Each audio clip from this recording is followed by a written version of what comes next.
Welcome to the What the Shuck podcast. The goal of the What the Shuck podcast is to provide a platform to positive and influential people from Kentucky and Appalachia with the goal of flipping the narrative that Kentucky is the problem into Kentucky and Appalachia is the solution. Throughout my podcast, I've had the goal or the opportunity to interview some of the best artists in the area, some of the brightest minds and professions, and some of the greatest ideas from Kentucky. And on my last episode of the podcast, I got the privilege to have an interview with Middle Tech Podcast. And the goal of their podcast is to bridge the gap between Kentucky and the rest of the United States with technology. And so that was a great opportunity for me. And so this next guest is a guy that's going to be blowing up the charts here soon, and a guy that is from the Ohio River area and the foothills of Appalachia in Cattlesburg, Kentucky, if I'm not mistaken. Yes, sir.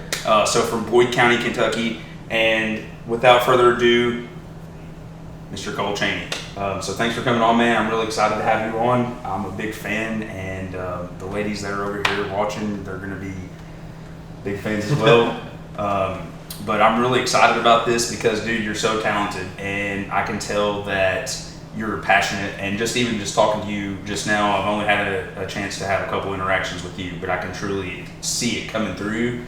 And you said you're pretty reserved, so I'm excited that you're letting me see this side of you that a lot of people haven't had the opportunity to outside of the lyrics from your music. So thanks for coming on, man. Yeah, man. Thank you for having me. So we are right now enjoying some locally crafted products. Mr. Cole is enjoying a cougar bait, and also this Mountain Spring water, which is not from Martin County, Kentucky. So that's not very good water. And I'm having a double oak Woodford, and just we're shooting from the summit, and it's a really cool, beautiful place in Kentucky. And obviously we see all the really cool scenes that we have here in Lexington. We see all the great things that are going on in a region like this, but it's not really what we see back home where we're from. If I'm not mistaken, I think you're a welder before this, and you were talking about some of your jobs before you really got into music. So talk a little bit about what it was like coming up the scene to where you are now, and fill us in on the bridge to, kind of what we haven't seen necessarily. Well, so, I graduated high school in 2018 from Boyd County High School, and straight from there I went to Kentucky Welding Institute. Graduated from there and just started working, man. Worked out at Marathon Petroleum in Ashland, or Cattlesburg, Kentucky. And went from there to a powerhouse in Maysville, Kentucky, and then ended up, my last job was in Hartford, Wisconsin. And that was kind of when I decided that if I was going to do something with music, then now was the time. So just started, basically, I had built myself up a cushion of money working on the road like that, and just used that to buy myself some time with music. And I just stayed at my parents' house for like a year, and just tried to write songs and stuff and get out and play when I could. And unfortunately, at the same time, the pandemic hit, so it was really hard to get out and play any music or anything. But just grinded that out and ended up getting pretty busy through quarantine due to the fact that I was able to play Red Barn Radio, and packed everything up, moved to Lexington, and started working at a horse farm there, and ended up working. Yeah, we're not going to talk about that.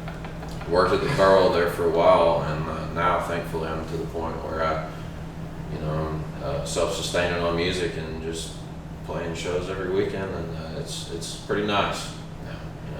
I enjoy it. So you touched a little bit on Red Barn Radio, and I gotta think that the fact that people couldn't get out and see live music, and they're having an opportunity to see a live-esque performance in what Red Barn does and see you. And there's been people like Tyler Childers play on there. There's been, if I'm not mistaken, maybe Clark has played on there. Yeah, he has. Yeah, I thought so. And so, there's tons of great musicians that I know. There's plenty more that I just aren't coming off the top of my head. But it's just like if you're a talented musician in the area, you're going to be on Red Barn Radio. Yeah. And it's just a great platform for people, and I really appreciate what they do, because there's a lot of music that I wouldn't know without them. Oh yeah, man. And all folks. So would you say that would be the biggest catalyst of what's really blown you up, or would you say that it's been you've been playing over the course of since your album's released? Well, I think that was the initial kind of shock, that because before that, I mean, nobody knew who I was, and I had just moved to Lexington when that happened, and I had been recording.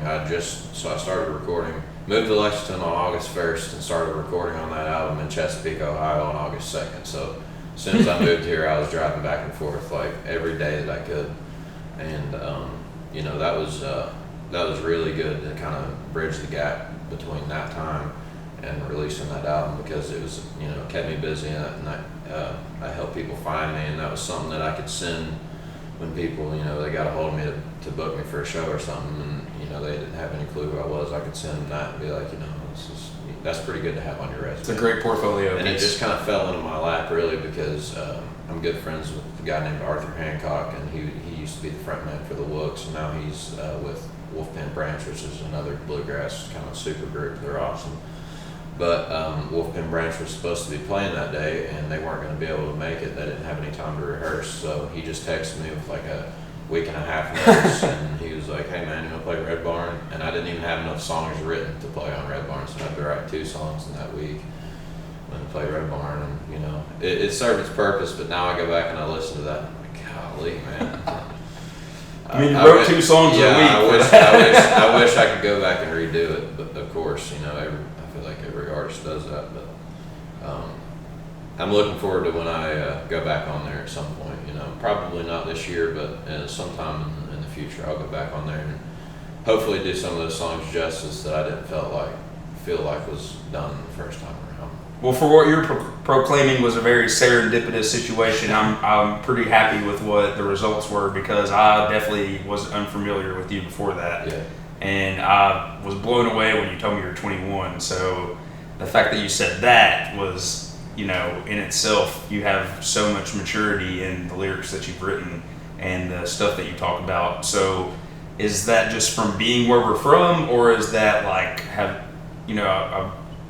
the specific, like, it's very obvious you're from a very specific region. You sound very Appalachian. Yeah. And so would you say that that's from music you've listened to, or just like life experiences? Like, obviously you wrote these songs yourself, but has the music been a major influence to that, or were you just like, this is my sound and this is what I'm going to roll with? Well, I mean, when where I grew up, and my family, the culture I come from, it's a storytelling culture, and when our family gets together, especially the McCown side of my family, that's my mom's side of the family, is the McCowns, and whenever we all get together, we just tell stories, and that's kind of like currency in our family, is telling stories and making people laugh and things like that. And it really doesn't even matter if they're true. It's just if you can tell a good story, then we'll sit around and listen.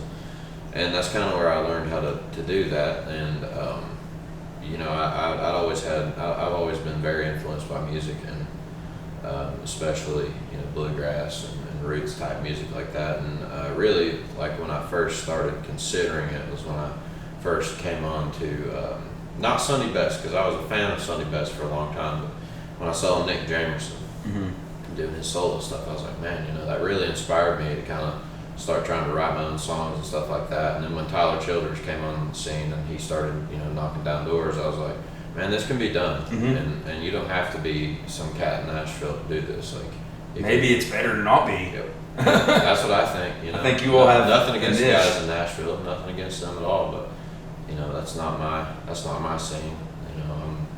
I'm not gonna be the dude that's playing Garth Brooks covers for 4 hours. Yeah, that's not me.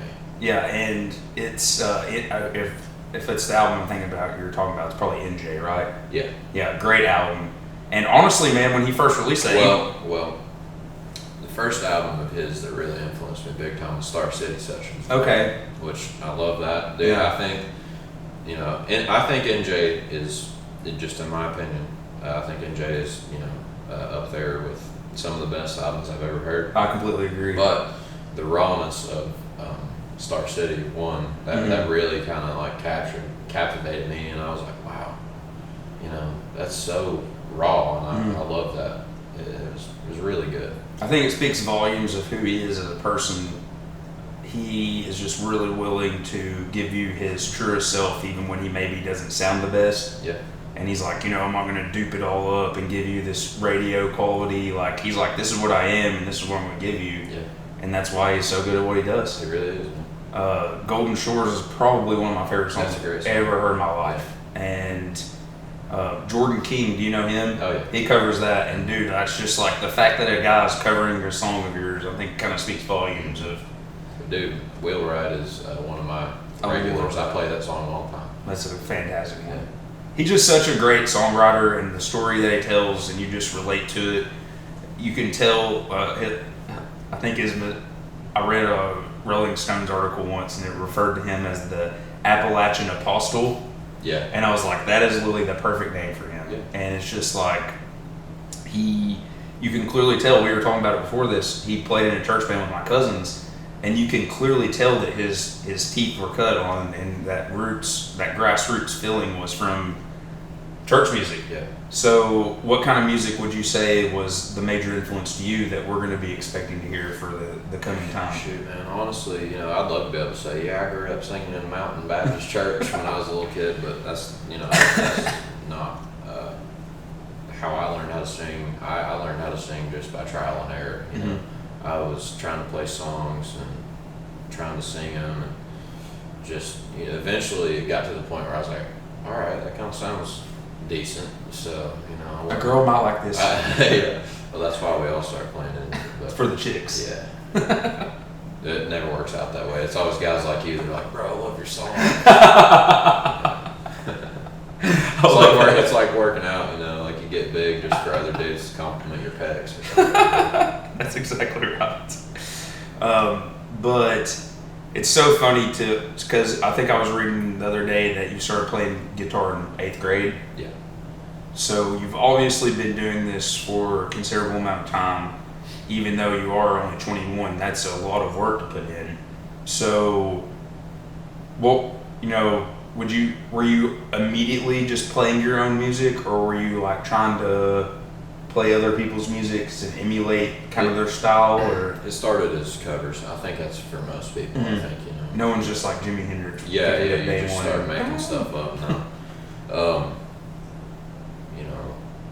Obviously Sonny Best, Nick Jamerson, Tyler Childers, Chris Davis, and guys like that. Sturgill Simpson. That's who I was trying to learn how to play songs, and at the same time, I'm heavily influenced by rock and like Pearl Jam and Alice in Chains especially. I'm a huge Lane Staley fan. I love that guy. Can't sing like him, but I really, he can. He's a huge inspiration. Well, it's really cool because we were talking before this, and you were talking about how you would love to get together with Clark Sexton and do something, and like I can see your vibes going so well together. He's killer. Every time I listen to him, and I didn't get to hear the song, but he played a cover the other day, and I can't think of the name of it, but it was a rock. He played a Chris Cornell song at Red River Gorge. What's the name? Is that what you were talking about? No, it was at the venue. He played Black Hole Sun. Yes, Black Hole Sun. Yeah. And when I see that, I'm like, man, that's what I'm trying to do. So, I don't think I'll ever take my sound to a full grunge rock type sound, but it would be cool to explore some options like that one of these days and do like some crossover stuff or something like that, because that is the kind of music that I really listen to on a daily basis. Yeah, and it's so fun to see when he actually played that cover. He did it acoustically. Okay. And it was really interesting because the whole time he'd been playing with a guitar, like an electric guitar. And it literally looked like this crazy, I literally called it the Purple People Eater guitar. Because it looked like something that like a Vikings, it was like a white and purple guitar. Yeah. And it was just, he's so impressive with his instrumental skills. Yeah, and he's a good drummer too. I didn't even know that. He's a drummer for Sean Whiting. If you know who Sean Whiting is, he's the drummer. I knew he played for Sean, but I thought he played guitar for Sean. So he does drums? Drummer. Speaking volumes of the musical talent in the area. Well, I love what Chris does with Rosemont Garden. Yeah. He literally is the drummer and the singer. And I'm like, that has to be the hardest thing. I can't imagine. Like, I have enough trouble just playing chords and singing and stuff. I have all the respect in the world for people that can drum and sing at the same time. Well, I think a lot of people definitely respect you for what you do. And I just said do twice. And you just said it for the third time. But can we hear you play some music? You want to play a song? Yeah. All right. What do you want to hear? You got any suggestions? Whatever you would like to play.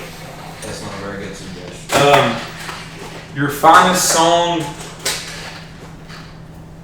that you think will get the crowd going on a Tuesday night. Okay. And I'll move this other way so you can be kind of centered. You would get the crowd going on Tuesday night, huh?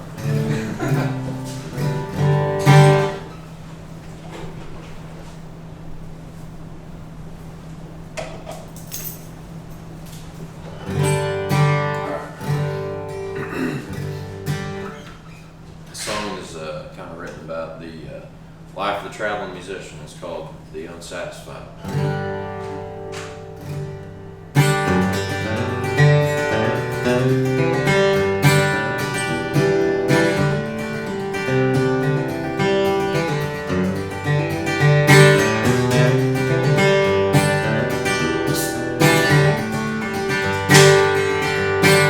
I'm the firstborn of a steelworker's daughter and son of a marathon man.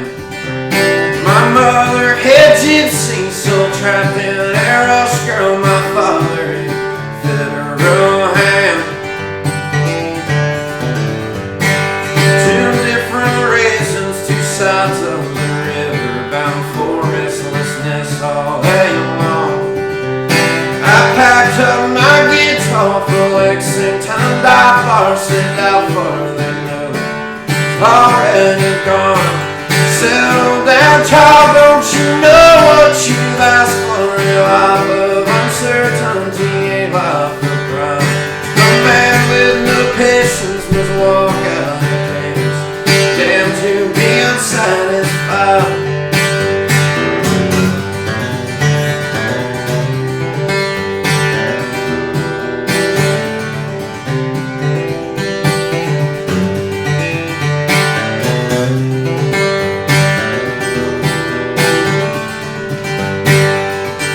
I've been working my ass off every day as a corn toss. I'll be striking gold or better off. I don't get that much sleep, 'cause gambling takes upkeep each day. I throw more in the pot. Guess I could blame the stars, for if I were a rocket man, I'd fly right into the sun. This pound heart runs on Gemini blood, taking no account of the damage I've done.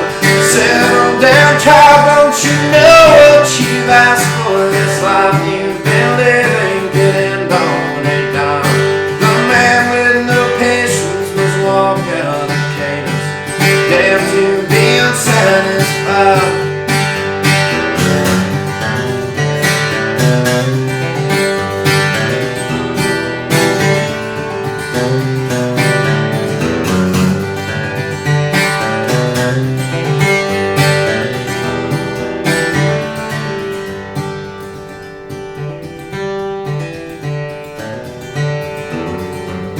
When all this dust settles and pots turn to kettles, well, I aim to have landed on top. But I take the middle, if they're screeching fiddles, and bourbon down there is still hot.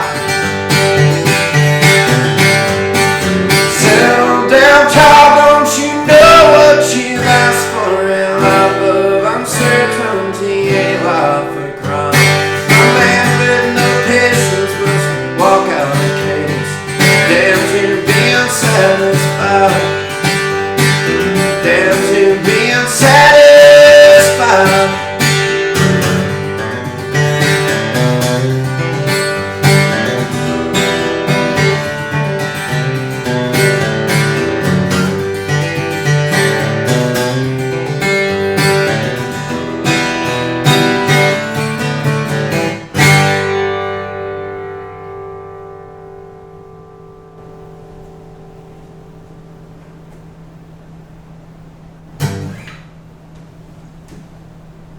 Well, I hate to be that guy that you were talking about from those DMs, but I definitely, I appreciate it so much, man. That I can just see myself and my friends like listening to a song like that in college and just pounding just copious amounts of booze and just damaging our liver for long term. Good. That's what it's meant for. And the irony is that the whole goal of my podcast and my nonprofit is to take Kentucky from 45th in most major health statistics to 35th, which is like a pretty insane lifelong goal. Yeah. But I love beer and I love good man. music, and when you hear those two What together, kind of crime is that? it's well to your liver. It's a bad one. Yeah. But It's gonna have to get over it, I guess. hopefully we're like your friend that you were talking about that got these got this life-changing thing, and they were like, you got the lungs of a 19-year-old. Someone said, Cody Bennett, if you're listening, I'm talking about you.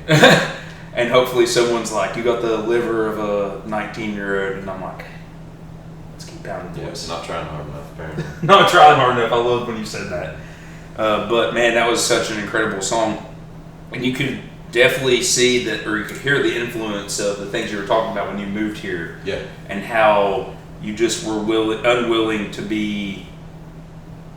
I guess you probably hit a point when you were working up north, and you were like, I mean, what do I have to lose? Like I could be great.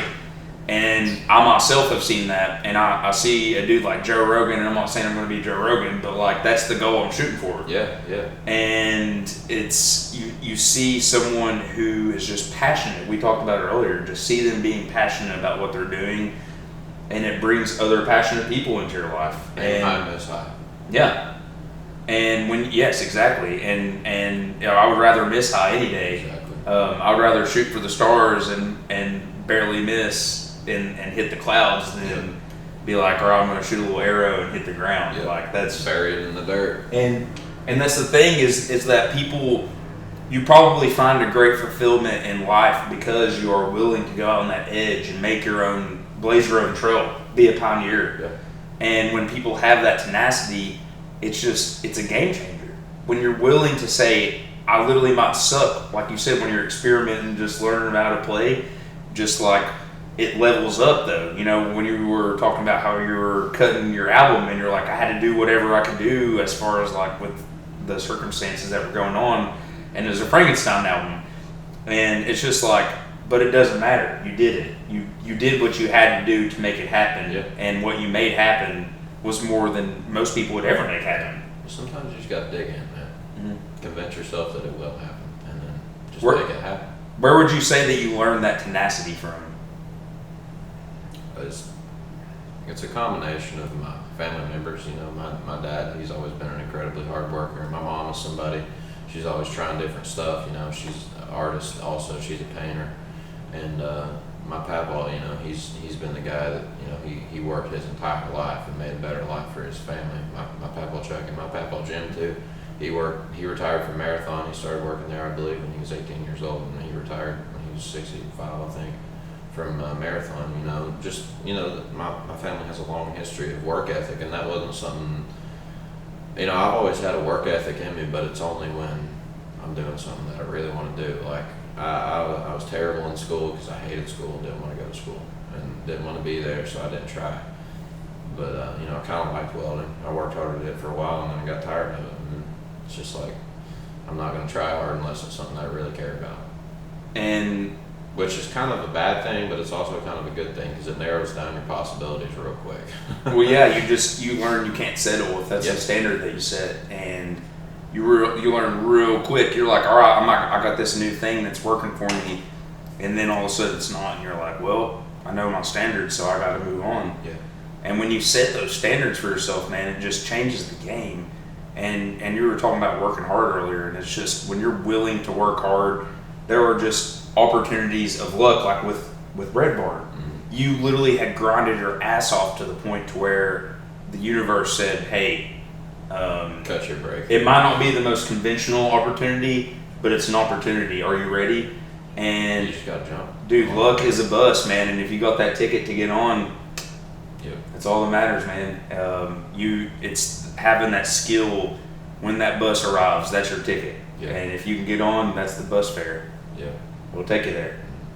And there's countless opportunities myself. I can't even imagine with you being where you are this early into your career, where you could be. And it's just, it's crazy because I hear people say this guy is going to be potentially the next Tyler Childers, Sturgill Simpson, Chris Stapleton. So does expectations like that, are you setting those for yourself, or is that just like a cultural expectation because where we've come from and your influence is obviously those people, or do you think that it's tough living with that sort of expectation? No, it's not tough at all. Having that, I'm glad that people see me worthy of putting that kind of expectation on me. If anything, I wear it proudly. But at the same time, nobody wants to be compared to anybody else. Exactly. Yeah. But people are always going to do that, and they mean it in the best way. And I realize that, and I don't take it in a personal way when they say, "This is the next Tyler Childers right here." Because that's the most often heard one is that I'm going to be the next songwriter. Yeah. And that's just because people haven't heard anything else that isn't. They haven't dug far enough to find other things that fall into that same niche or category, I guess. Whenever there's all kinds out there if you just look for it. If you go digging into any kind of bluegrass or anything, but he was the first guy to really kind of break out of that scene, which I have all the respect in the world for that guy for that. But man, he's a hard act to follow. I learned that. That's for sure. I mean, man, even Nicholas and I were talking, and I was like, dude, it's crazy because Sturgill really didn't even hit it till I think he was like 32 or 33. That's a perfect example of trusting the process. Yeah, and he just with it. And he had a very similar route in a way. He was working on the railroads out in Utah, and just believed in his product. And he luckily had a partner that was like, listen, have you ever heard the story about Sarah, I guess I'm assuming, but Sarah was like, hey bitch, like you got this talent and you're working on this freaking train every day and you hate it. We need to move to Nashville. Like, what are you doing? And it's just when you have people telling you that, and that I think that's what people are really trying to do when they're trying to compare you. They mean it in the best way possible. They're like, I literally want you to be. I literally want Cole Chaney. I want in 4 years for someone to be like, man, you're the next Cole Chaney. Yeah. See, whenever I get those compliments, that's how I always follow it up. They'll say, this is the next Tyler Childers, and I'll say, it's cliche, but it's kind of funny. I'll say, I'm the first Cole Chaney. Yeah. And there'll never be another one. But it's just, especially with where we're from, it's just people want, when they see something that looks like a diamond, they want it to be a diamond. And they're like, this guy literally has the talent, he has the work ethic, he has the skill, and he's willing to go all out for that. And you're talking about the work ethic that your family has, and you obviously have the talent, man. So it's like, man, these people are setting these expectations for you. But what I've really come to find out is that if that's what you want, that's what's important. It doesn't matter what expectation someone sets for you. I used to be a 400-pound loser, so the expectation that was set for me was that I was going to be a 400-pound loser. Yeah. And so I said no. I had a head injury, and my doctor was like, you're going to die in 10 years. And I was like, I'm 25. That sounds horrible. Mm-hmm. And in that time since then, I've completely transformed my life to where I know you're younger than me, but man, I draw tons of influence from you. And people that are willing to show what they have in their heart. Mm-hmm. And I don't have a musical talent, but I'm pretty good at talking to people and just and connecting communities. And so I grew up doing broadcasting not broadcasting, but announcing for like football and basketball games and stuff like that. And so I just always was naturally drawn to that, just like you've been drawn. You ever seen No Brother Poor though? Literally one of my favorite movies ever. You were blessed with the gift of gab. I feel like I certainly was. Big Dan to the court. And most people don't know this, but that movie was actually modeled after the Odyssey. Yes, and I love like classic writing, and I love philosophy and stuff like that. So it's my favorite movie of all time. Literally one of the best movies. I go quote for quote with the best of them on that one. I appreciate that.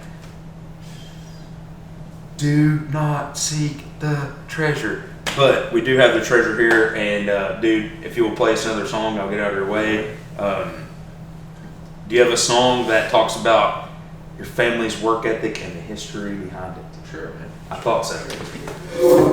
What's the song, sir? Do Cole Shooter. Figured.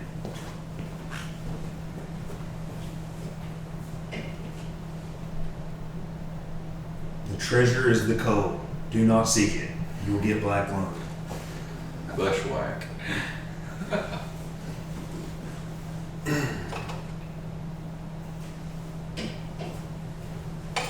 The song's about my papaw. It's called Cole Shooter.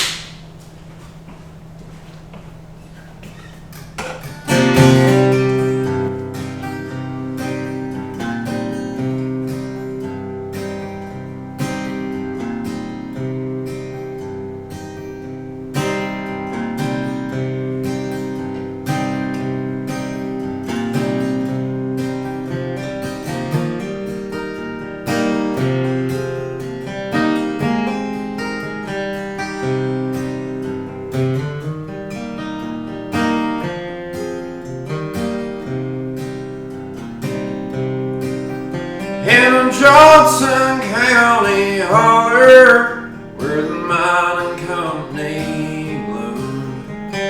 Lived in a house with all 5 brothers, as dear as sisters too. The summer heat was as bad as the mug that the humid air did brew. In the winter the snow just blowed on in through holes in the wall you could throw a dog through.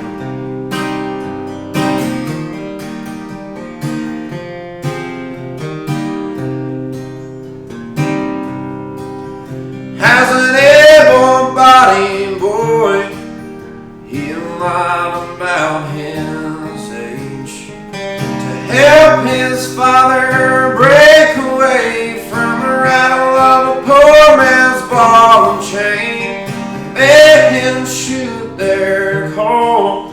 He was grateful at the time. There was many a boy that had done the same and had never come out alive.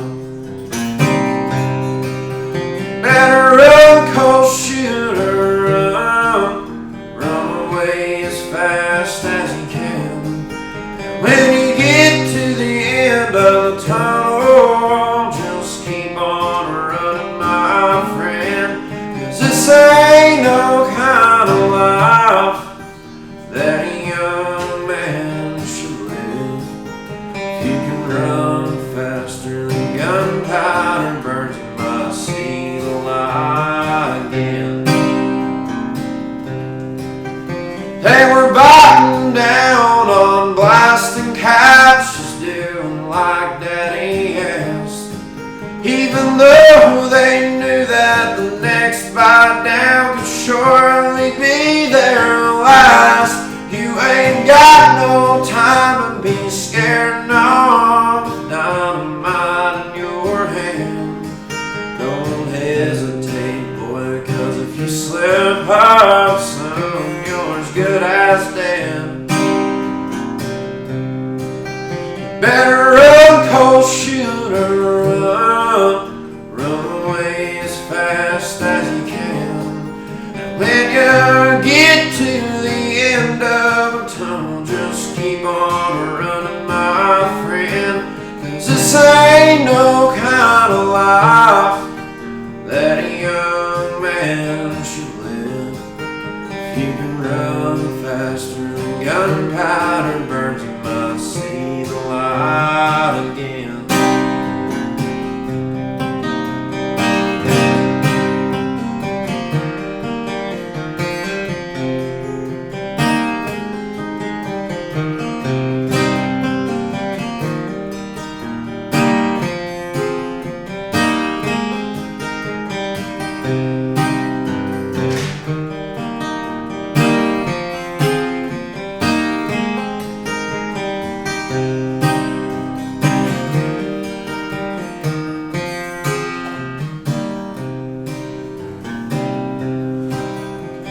Set him deep into the mine where a boy can't see the light of day. Guided by the lamp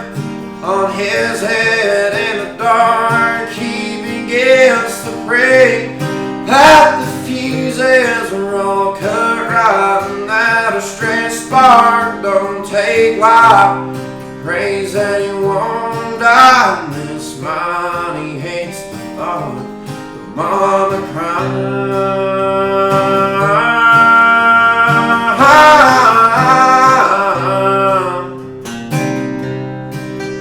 Better run, Cole, shooter, run away as fast as you can.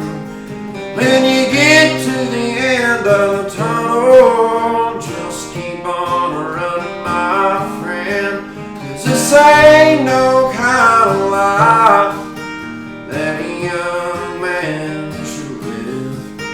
If you can run faster than gunpowder burns, you might see the light again. You might see the light again.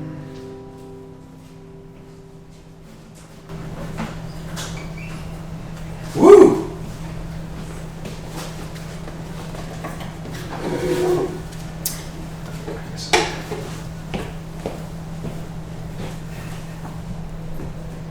We're having a pizza party officially now. It's sponsored by Giovanni's. What's your favorite pizza place? Shoot, man. I like Giovanni's. It's pretty good. Good shit. They got the brew house now in Ashland, the Giovanni's Brew House. Oh, really? So you Oh, can that's drink- right. That's So you can drink I believe beer Jason and- Hunt was over there. We were talking a little bit about the development that's happening at, was it Canova? Is that the name of that old mall? Kiowa. Caova. Things like that are going to change the game in Yeah. Eastern Kentucky. Yeah. If we can start really getting some development and just moving towards a culture that is going to showcase what we have, I think that's really cool. And you were actually telling me that the ramps and stuff were already back there, but the fact that a lot of people don't know that is pretty crazy. I don't know if the ramps are back there. I haven't fished back there, but I know that those spots have always been back there. They've been back there for a long time anyway. So we haven't talked about this yet, Okay. fishing. Oh, yeah. So I like where this is going. I love where this is going. The other day you posted, looked like a smallie. Yep. Is that what you traditionally fish for, or a little bit of everything? That's what that's what I like to fish for the most is smallmouth. I like to go fish the Elkhorn and my paddball and paddball joke. We float that creek a lot, the South Fork of the Elkhorn. That's supposed to be a pretty good spot, if I'm not mistaken. Yeah, it's a pretty good spot. So do you all have kayaks, I guess? Or No, do you- so paddball, he's through trial and error, he's figured out this rig that he has for a sea eagle raft. I don't know if you know what those are, but they're about a 8 to 12 foot raft, depending on whatever you want to get, and they have a transom where you can mount a motor on it. But we don't mount motors on it. Okay. He gets these aluminum racks made for him and mounts a trolling motor on it and mounts seats on top of it. And that's what we float those creeks with. And he gets the bottom of them sprayed with bed liner like you would put in a truck. So it doesn't like ever so leak. don't get cut up by the rocks. Yeah. It's pretty nifty. pretty good design. It's pretty comfortable too. We sit on like these really nice stadium chairs. Man, you can sit out there for 12 hours, no problem. That's and the thing is when you're able to move across the stream like that and not have to walk, because I always wade, and that shit will mess you up. Yeah, You'll we're get- kayaks, always getting turned around, Yeah. trying to juggle a big paddle and a fishing rod at the same time, or while you're reeling in a 24-inch smallmouth, your paddle falls out of the boat, and you're like, well, priorities. I'm actually about to. Yeah, the fish is always the priority. Absolutely. But I'm actually about to start dropping, and we need. Sounds like this is what we need to go with this, but I have a fishing podcast. I'm going to start dropping like a video cast called "Bitching and Fishing." I got a perfect guy for it. I have to introduce you. My dad, Richard Shuck, is the ultimate guy that I've always fished with, and I've always fished a little bit, but I got really, really, really into it during the pandemic. Yeah. Because what else What was else there is to there do? to do? And so I specifically bought my GoPro for my podcast, but the first time I ever used it was when I went out fishing, and it wasn't like a massive fish, but it was definitely the biggest fish I ever caught. And have you ever been to the New River Oh yeah. We So, fish the New River a lot. We float all those rivers. We do Jackson and the James River in Virginia a lot. Okay. Greenbrier. We fish So that. the Greenbrier is where we were at. Yeah. So I was gonna say normally people first fish the New River, but we were at the Greenbrier because I have family in Lewisburg, and so we were fishing in the Greenbrier River. And there's this massive rock by this bridge, and I just cast over there, and it's the first time I've ever recorded with my GoPro. Yeah. And dude, and I was like, Dad, what just hit my line? Because it was in a stream, so I was like, it has to be massive. Mm-hmm. And it's like swimming all around us, but I have it mounted on my head, and I recorded all of that. And it was the biggest fish I ever caught. We didn't have a scale; it was a smallmouth, Yeah. but That's a different ball game catching smallmouth, man. yeah, They fight. it's so sporty. And that's why I was like, what is this? And it was every bit at least 4 pounds. Yeah. And 4 pound smallmouth feels like a 7 pound largemouth. exactly, and this is in a river too, so I'm Yeah. fighting the current, and I'm like, what kind of beast is this? And I was even surprised that it was as small as it was, but it's just getting a moment to reconnect with nature the way we're supposed to Yeah. is why I think that's so cool that they're doing that in that area to Oh, yeah. really help. I kind of forgot where you were going there for a second. Yeah, I yeah. was like totally in on No, the it's just smallmouth. it's so cool it's so cool where they've been able to put that in that area, because I really hope that people will start fishing. The saddest thing is, and a really big focal point that I like to talk about with my platform is conservation, though. And it just makes me so sad, man, seeing people go fish and just like throw litter on the bank, and if you keep a bitch ass keeper, and it's like, why would you do that? You keep something you can like mount. You know, if you eat bass, like, sorry to eat bass, but Oh, I'm a bass eater. I don't like bass. I'm a man. bass eater, man. A bass eater. I eat bass. I'm not about the bass eating. No, but see, the thing is, like, when you go on, especially the Jackson River in Virginia, they have so many fish there, they don't even have a slot limit. Yeah. So it's. But I mainly they mean in want- Kentucky. Yeah, they want you to keep everything that you catch because they have so many fish. It's almost a problem. I love Like fishing Elkhorn Virginia. Creek, Elkhorn. If you float the Elkhorn and you keep 15 smallmouth, that is not going to put a dent in that population. Yeah. Because if you make an 11-hour float down the Elkhorn and keep 15 fish, you've probably passed 25,000 smallmouth in that river. So you're not. gonna So put it- when that oil spill thing, or the That's sludge spill in Martin County, that was was that Jack Daniels? Was that the Jack Daniels? it was Tug River. Okay. So it went into the Tug River. Okay, I'm thinking of the paint spill that happened in the Elkhorn. Okay, yeah. That killed a bunch. That, yes. What was that? Not to. I think it was Jack Makers. Daniels. Yeah. Jack it was Daniels is Makers. Tennessee. It's Makers. Yeah. Okay. Yeah. They killed a lot of fish with that. But what I was talking about was the Martin County thing, and there was like, it literally said everything to the Ohio River was killed, Yeah. and it's like, that's a massive dent of. That's a full ecosystem. It's like it's been almost affected. it's probably almost impossible to recover from that. And it's not like, a lot of people that don't think about this or are in nature a lot don't realize that when you affect the food, you affect everything around the food. Mhm. You affect the entire ecosystem. That's like There's a bug eating algae. with deer hunting and stuff like that. A big thing is a big reason that the state of Kentucky wants you to deer hunt so much is to keep the population thinned out enough to where the ones that live have enough food, because if we didn't hunt them, they would literally overrun us. I mean, they would in that blue tongue disease. Mhm. That's what happens when there's too many. Yeah, When there's too many, it's a natural defense occurrence. mechanism. It's a natural occurrence to kill off the population enough to where they can become healthy again. And when that happened, I think that was 3 years ago, we had that real bad blue tongue epidemic. The deer now are super healthy. Mhm. I killed a huge deer on public land. A huge deer for me, anyway. it's like the huge bass for me. A huge deer in Boyd County, Kentucky, which they aren't the biggest. It was like a 150-inch 10-point, but It's bigger than I hadn't seen a deer that big on public land before, and I truly believe that's a direct effect of that blue tongue disease Mhm. coming through and killing It was the great equalizer. half of the population off of the deer. Yeah. There's more food. The thing is a lot of people don't realize that they think that because people hunt that's like inhumane, but they don't realize like literally this is a great function of what we've done. It's that ecosystem you're talking about. It's a literally a requisite of nature that we do hunt that, because that keeps from overpopulation. Mm-hmm. And I'm not talking about the guys that go out there and poach 15 deer. Spotlight. That's not cool with me. Yeah. And never has been, never will be. But my dad taught me from a very young age. He's a very ethical hunter, and that's the way I learned don't cross property lines. And if you shoot a deer and it runs a foot over on somebody else's property, you go knock on their door, make sure that you can go grab it. Mm-hmm. That's just the way that I was taught.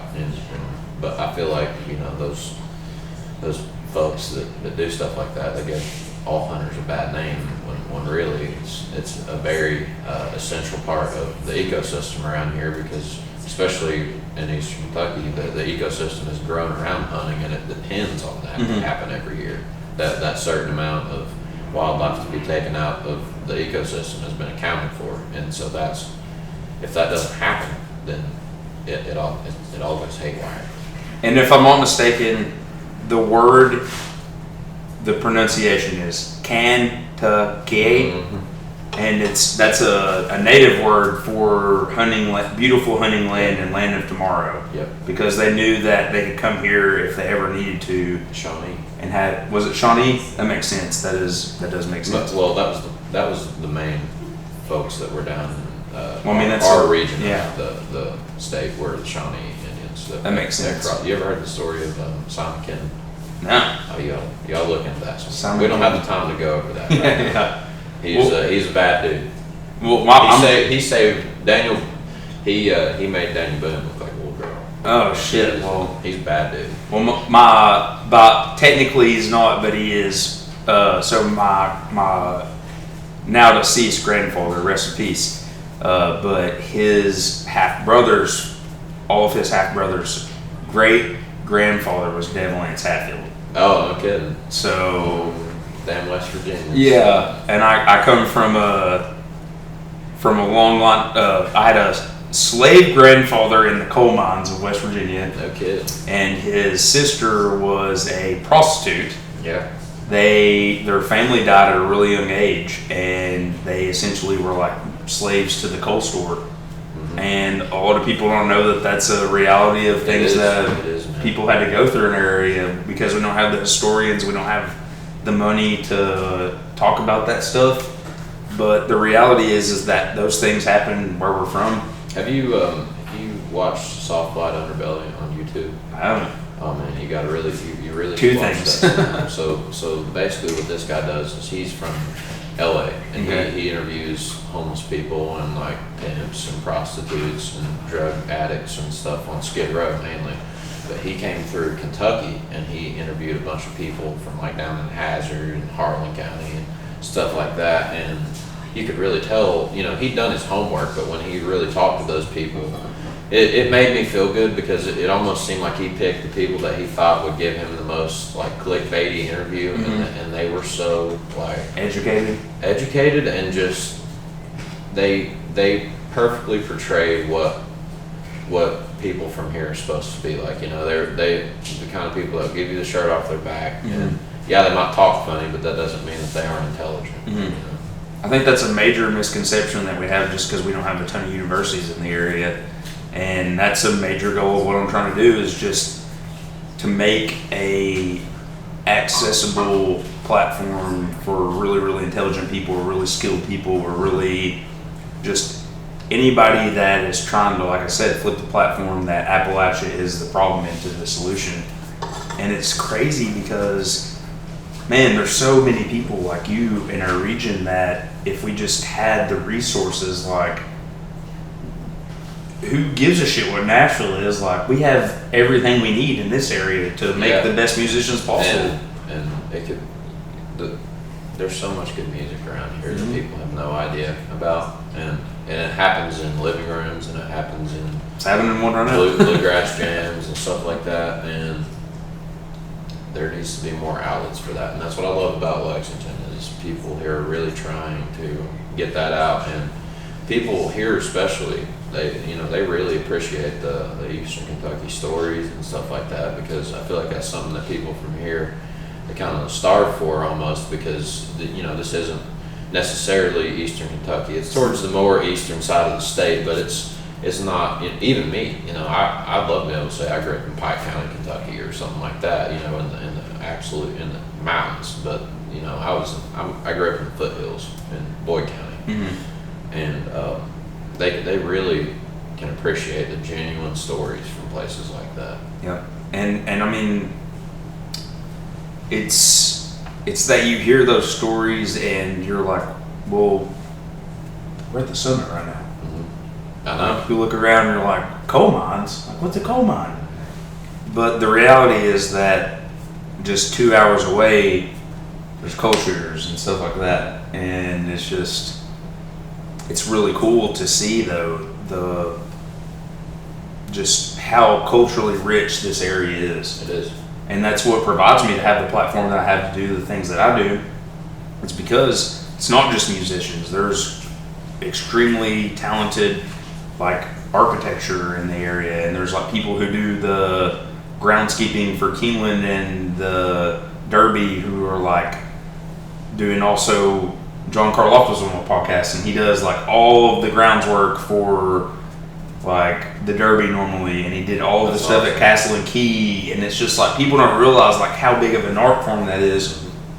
But being from Kentucky, agriculture is such an influential part. We were literally invited to be the 15th state of America because of our production of obviously bourbon and tobacco, but the one that most people are surprised about is cannabis.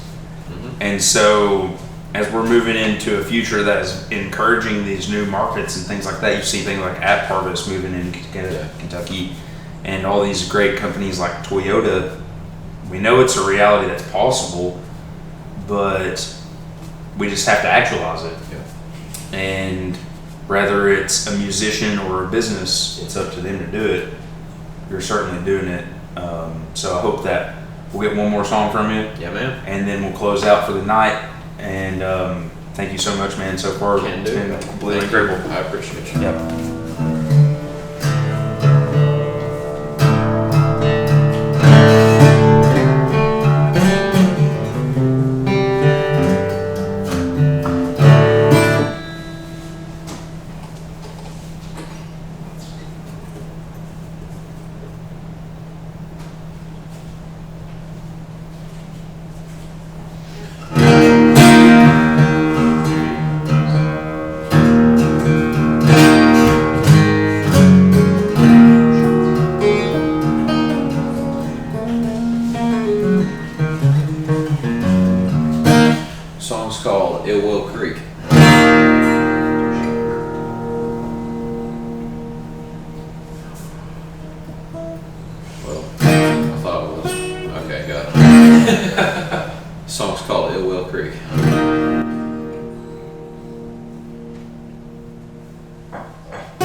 and verse. You can't put much stock in mortal men's words. Lord, go floating down on the well, the price you pay and soul you spend. People won't leave till you make a deal, so don't you know there's a devil in these hills.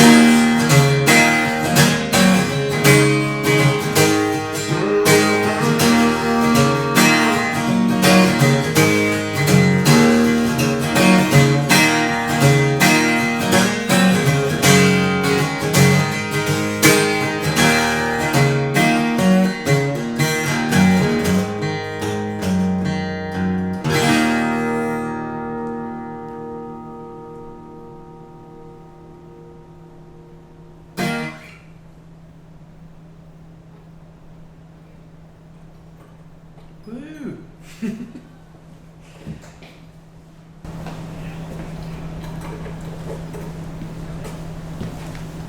Well, sir, that was incredible. Thank you, man. I brought you some double oak for the nightcap. So what I always like to do is at the end of the show is to talk a little bit about the impact that people want to make. And obviously music in our area is very influential and it's so important. So, but with that being said, obviously, you know, it could change. Yeah. Like you said, like you might literally just get to that point and be like, oh. So with that being said, what is the ultimate impact that you are trying to make essentially with what you're doing, and why do you think that it means so much to you? Honestly, man, I just want, like, this is the God honest truth. I really just want for there to be some kid out there, because I know how much I looked up to them. I just want there to be some kid out there that looks up as much to me as I did to guys like Nick Jamerson, Tyler Childers, Sturgill Simpson, guys like that. That's really, if I could have one kid out there like that, then that's good enough for me. And for me, that's literally such a great answer, because constantly that is what I do, the things I do for. If one person listens to my podcast, I don't care. If 1,000 people or 1,000,000 people do, but as long as one person's influenced by it to reach to be a better version of themselves, that's all that matters to me. So that's an awesome answer. Dude, you're freaking 21 years old and you have the composure of like a 30-year-old. So I'm pretty confident that if you keep that head on straight, that you're destined for greatness. And I appreciate you coming on to the What the Shuck podcast. Thank you, man. What is the best place for everyone to reach you at? Now, thankfully, pretty much any streaming site that you choose. You can find my album Mercy on there. If you look up Cole Chaney Mercy, it should show up, or YouTube. You can watch my Red Barn session there. And do you have any big shows coming up that you'd like to talk a little bit about? Yeah, so I'm sure this probably won't be released by then, but this Thursday I'll be, today's Tuesday, yeah. So Thursday I'll be opening for John R. Miller for the second time in 2 weeks, actually, out in Middlesboro, Kentucky, which I'm very excited about. John R. Miller is, in my eyes, the greatest songwriter doing it right now. I truly believe that. And I'll be opening for Town Mountain August 6th at Laurel Cove Amphitheater with Wolfpen Branch. This Saturday, me and Wolfpen Branch are going to be playing a full show together at Eastern Grace Wedding Venue in Grant County, Kentucky. Okay. And Josh Brown and the Hard Living Legends will be opening that show. I'll be at the Burl on August 11th with 49 Winchester opening that show indoors. I will be at that show. That's going to be awesome. Man. Yeah, they're a great show. If you're going to miss a show, I would not pick that one. It's going to be the one to be at. That'll be a great show. And then there's some other stuff down the pipeline that I've yet to announce yet, so we'll get to that when it gets here. Cheers, brother. Cheers. I appreciate you, man. If you're listening, thank you all so much. This guy is an exemplary example of what we're trying to do in Appalachia, and he is reaching towards greatness at such a young age, so I cannot even imagine what he does by the time he's 29 at my age.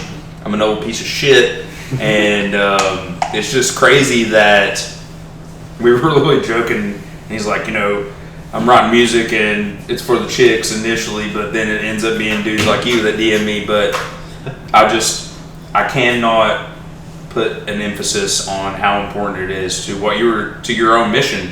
It's just getting your vision out there and showing people that, hey, this is what I'm about and this is what I want to do. And I just, like I said, just 3.5 years ago was not even close to what I'm doing right now. And it just shows that with a little work and busting your ass and finding something you, like you said, truly care about, you can make it happen.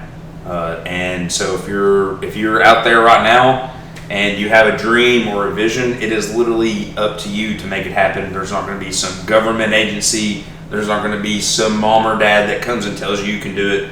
The only person that can tell you that you can do it is you. And so as you're moving into this future that you really want to create and that you really want to manifest, you got to dream big and you got to pioneer. And it's up to you to live the dream. So if you're listening to the What the Shuck podcast, I thank you. Hope you had a great night. And Cole, once again, thanks, man. Yes, sir. Thank you. Live the dream.